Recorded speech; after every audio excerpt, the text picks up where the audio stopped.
Welcome to motivational hub. आज आमर topic कौन रहिबो कृष्ण को ज्ञान एक उत्तम जीवन पाई शिक्षा। ओके, मोटिवेशनल हब को आपण मानक स्वागत। किछि दिन पूर्व आम भगवान कृष्ण को जन्म वार्षिक बा जन्माष्टमी पालन करिले। कृष्ण केवल जड़े दिव्य व्यक्ति नुहंती, से जड़े मार्गदर्शक जी आमको एक अर्थपूर्ण जीवन यापन करने को सिखाती।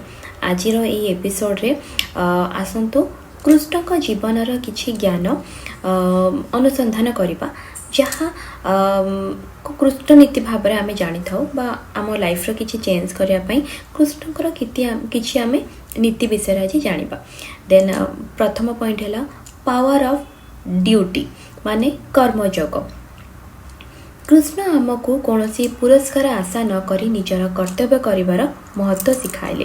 भगवत गीतारे से अर्जुन को कहिथिले, तुमर कर्तव्य कर एवं यार परिणाम विषय चिंता कर नाही।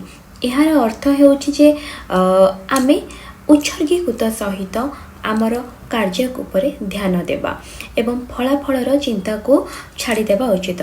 आपण जड़े छात्र होइथांतु किंबा वृत्तिगत होइथांतु किंबा गृहिणी भी होइथांतु ना, कहीं सबुठ गुरुत्वपूर्ण हेउछि आपण करुथिबा समस्त कार्य रे यथा संभव कार्य करिबा। यार अर्थ है आमे हमर कर्म उपरे ध्यान देबा, फल भगवान को उपरे छाड़ी देबा। देन सेकंड पॉइंट, सत्य पाई छिड़ा हेबा माने सत्य। कृष्ण सर्वदा सत्य एवं धार्मिकता पाई छिड़ा होइथिले। कठिन परिस्थिति मध्य से सत्यर रास्ता बाछिले। यह आमको शिक्षा दिए जे सचोटता हेउछि सर्वोत्तम नीति। जीवन जेते कष्ट होना कहीं सत्य पाखरे छिड़ा हेबा आमको सर्वदा सठिक पथरे पहुँचाइबो। थर्ड पॉइंट आमर रहला आर्ट ऑफ कम्युनिकेशन माने मीठा वक्तव्य। कृष्ण तांकर मधुर एवं प्रेरणादायक भाषण पाई जनाशुना। से निज कथारे शत्रु मानक मध्य परास्त करि पारंती। एथिरु आमे शिखिबा जे आमर शब्दर शक्ति अछि। दया एवं बुझामणा सहित कथा हेबा द्वंद्वर समाधान करि परिबा एवं दृढ़ संपर्क स्थापन करि परिबा। तुमे कहिबा पूर्वरु सर्वदा चिंता कर एवं शब्द बाछ जहा शांति एवं श्रद्धा आनिबो। देन आसबा फोर्थ पॉइंट, समस्तଙ୍କ प्रति दया। कृष्णकर बंधु मानक ठारू आरंभ करी गरीब लोक मानक पर्यंत समस्तଙ୍କ प्रति अशेष अशेष प्रेम थिला एवं करुणा मध्य थिला। से माने हमको शिक्षा दियंती जे आमे अन्य मानक सहित किपरि व्यवहार करिबा। प्रकृत महानता अछि। दयालु हेबा, असहाय लोकन को सहाय्य करिबा एवं दया देखाइबा होछि जणे भल मनिषर गुण। देन फिफ्थ रे आसीबा निर्भीक हुओ। कृष्ण ताक जीवन में अनेक आह्वानर सम्मुखीन होइतिले, किंतु से सर्वदा निर्भय रहिले। से आमको देखाइले जे भय केवल एक भ्रम एवं विश्वास एवं साहस सहित कौनसी बाधा विघ्न को दूर करि परिबा। निज ऊपर विश्वास कर एवं कृष्ण परी साहसर सहित भय को सामना कर।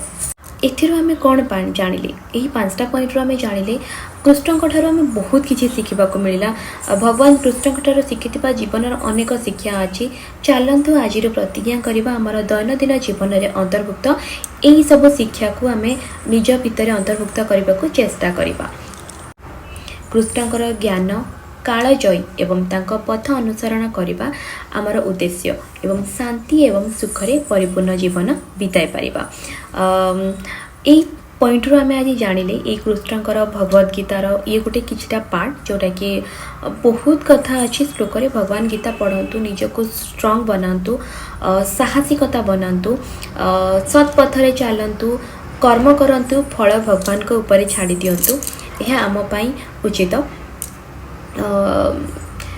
आमको निजको स्ट्रंग करने को पड़ो। यही 5टा पॉइंट छोट छोट पॉइंट मु कहली, आगक मु आहुरी गुड़ाए पॉइंट कहबी, बट यही 5टा पॉइंट को ही आम निजर दैनंदिन जीवन में आम अनुसरण करिपारिबा।